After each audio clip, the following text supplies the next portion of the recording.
Imagine you worked all summer to build the perfect dam. You gathered 10 big, heavy logs, but when you woke up the next morning, those same 10 logs had shrunk to the size of toothpicks. Your dam is falling apart, and you didn't even do anything wrong. That, my forest friends, is the invisible storm called inflation. Hey everyone, welcome back to The Pond. I'm Beaver, and today we're talking about the one thing that makes every Canadian's tail twitch with worry. You've probably noticed that a basket of groceries costs more berries than it did last year, or that building a lodge is getting way more expensive.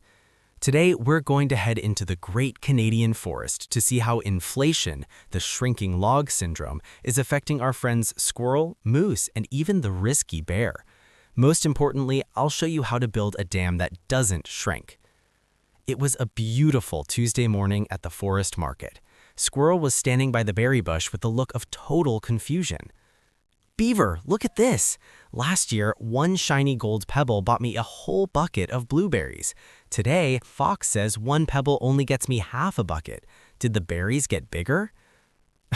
No, Squirrel. The berries are the same size. It's the pebble that lost its power. Owl, landing on a branch. "To who?" "Correct, Beaver. In the human world, they call this inflation. It's when the price of goods and services goes up over time, which means your money or your pebbles buys less than it used to. It's not that things are getting better, it's just that your currency is losing its oomph. So why does this happen? Think of the forest. If suddenly a giant bird dropped 1,000,000 gold pebbles from the sky, everyone would have them. Rabbit, hopping by. "Yay, we're all rich." Not exactly, Rabbit. If everyone has 1,000,000 pebbles, Fox is going to start charging 1,000 pebbles for a single blade of grass. When there's too much money chasing too few trees, prices go up. In Canada, the big owls at the Bank of Canada try to keep the forests steady.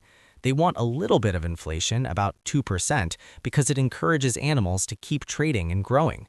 But sometimes a forest storm happens, like supply chains breaking or energy costs rising, and suddenly inflation jumps to 6% or 8%. That's when our logs start shrinking fast. Now, you might think the safest thing to do is what Squirrel does, hide all your pebbles in a hole in the ground. But wait until you see what happened to Squirrel's safety stash after a few years of inflation. It's a horror story that every investor needs to hear. And wait until you see Bear's plan, it's even crazier. Let's look at how our friends are handling the shrinking log syndrome. 1. Squirrel, the saver. Squirrel buried 100 pebbles 3 years ago. Today, he dug them up. He still has 100 pebbles, but when he went to the market, he realized he could only buy 80% of what he used to. Lesson: cash is like a log that rots if it just sits on the wet ground. 2. Bear, the risky trader. Bear, "I'm not worried. I'm betting all my pebbles on magic mushrooms that Fox told me would triple in value by Tuesday." Bear is trying to outrun inflation by taking huge risks, but if those mushrooms turn out to be poisonous, he loses everything. Moose, the long-term investor. Moose, chewing slowly on a leaf. "I'm just planting trees." Moose is smart. He knows that while pebbles lose value, assets like trees actually grow. As the price of wood goes up, Moose's forest becomes more valuable. He is building a dam that grows faster than the logs shrink. So how do you beat inflation in the real world? Here is the Beaver-approved plan. Step 1. Don't hoard too many pebbles. Keep enough for emergencies, but realize that cash is a losing game over long periods. Step 2. Plant trees. Invest. This means buying things that historically grow faster than inflation. In Canada, that's things like the whole forest, index funds, or even owning your own lodge, real estate. Step 3. Diversify. Don't just plant oak, plant maple, pine, and birch. If one type of tree gets a disease, the rest of your forest stays strong. Step 4. Increase your gathering power. The best way to beat rising prices is to become a better builder. Learn new skills so you can earn more pebbles. Remember, Beaver, inflation is a slow-moving river. You can't stop the water from flowing, but you can build a dam strong enough to withstand it.